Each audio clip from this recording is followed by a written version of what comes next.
Tissue looks healthy. What are you doing? What are you looking for? What's he doing? I'm not sure.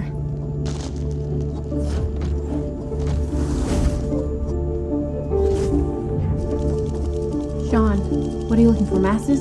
Cysts? They're clean. Think we'd miss a tumor? There's nothing there. I know. There's nothing there. Okay, the liver needs to go back into cold storage and we gotta go.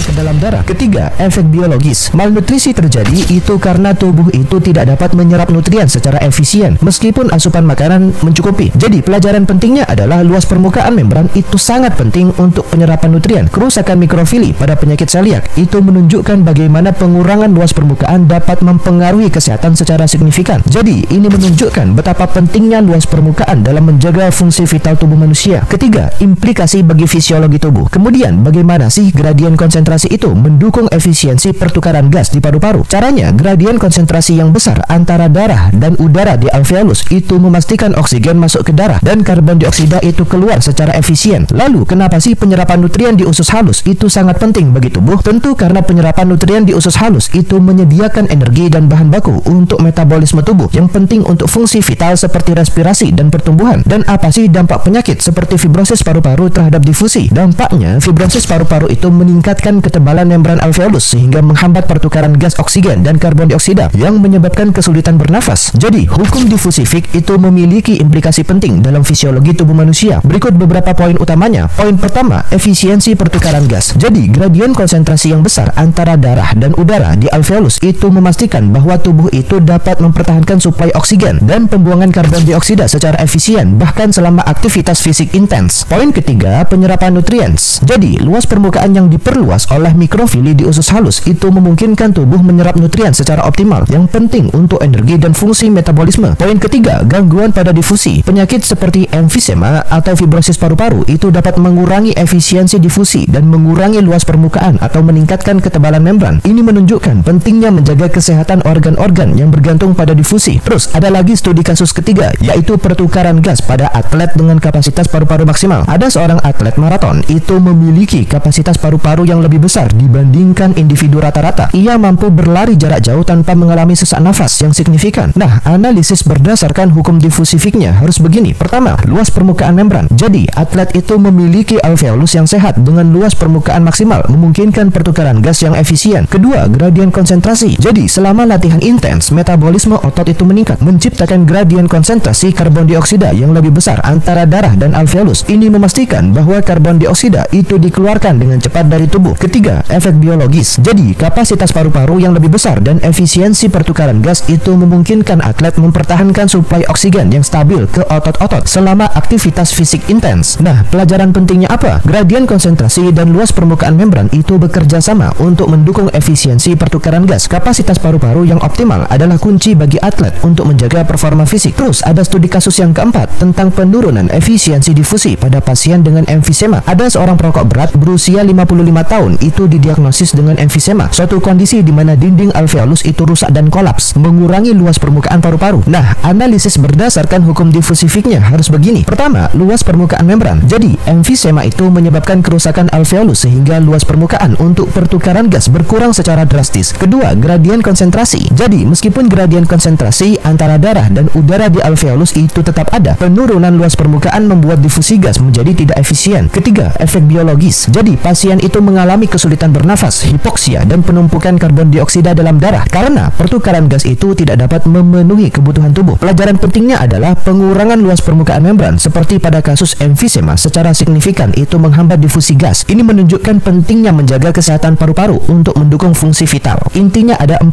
ya. Pertama, fibrosis paru-paru yaitu menunjukkan dampak ketebalan membran pada efisiensi difusi gas. Kedua, penyakit celiak yang menggambarkan pentingnya luas permukaan membran dalam penyerapan nutrien. Ketiga, atlet dengan kapasitas kapasitas paru-paru yang optimal, yang mengilustrasikan bagaimana gradien konsentrasi dan luas permukaan bekerja sama untuk mendukung performa fisik. Keempat, emfisema yang menunjukkan efek pengurangan luas permukaan pada efisiensi pertukaran gas. Setelah pembahasan yang panjang, tibalah kita di kesimpulan, yaitu hukum difusi Fick adalah kunci menuju efisiensi biologis. Apa dua faktor utama yang mempengaruhi laju difusi menurut hukum difusi Fick? Pertama, gradien konsentrasi. Kedua, luas permukaan membran. Lalu, kenapa sih tubuh itu menggunakan strategi seperti mikrofili untuk memperluas permukaan, untuk meningkatkan efisiensi difusi dan memaksimalkan penyerapan nutrien atau pertukaran gas? Kemudian, bagaimana sih gangguan pada salah satu faktor hukum difusi Fick itu dapat mempengaruhi kesehatan tubuh? Caranya, gangguan seperti pengurangan luas permukaan atau penurunan gradien konsentrasi itu dapat menghambat proses vital seperti pertukaran gas atau penyerapan nutrien, menyebabkan masalah kesehatan. Jadi, teman-teman sekalian, hukum difusi Fick adalah salah satu prinsip paling fundamental dalam tubuh kita. Gradien konsentrasi adalah penggerak utama yang mempengaruhi laju difusi. Makin besar gradien, makin cepat difusi berlangsung. Luas permukaan membran itu memainkan peran penting dalam meningkatkan efisiensi difusi. Tubuh itu menggunakan strategi seperti mikrofili untuk memperluas permukaan dan memaksimalkan penyerapan. Gangguan pada salah satu faktor ini, seperti pada kasus emfisema, itu dapat menyebabkan masalah serius dalam fungsi tubuh. Nah, melalui pemahaman tentang hukum difusi Fick, kita dapat lebih menghargai betapa kompleks dan harmonis tubuh kita. Mari kita syukuri ilmu pengetahuan yang terus berkembang dan berharap bahwa pemahaman ini dapat membantu kita menjaga kesehatan tubuh secara keseluruhan.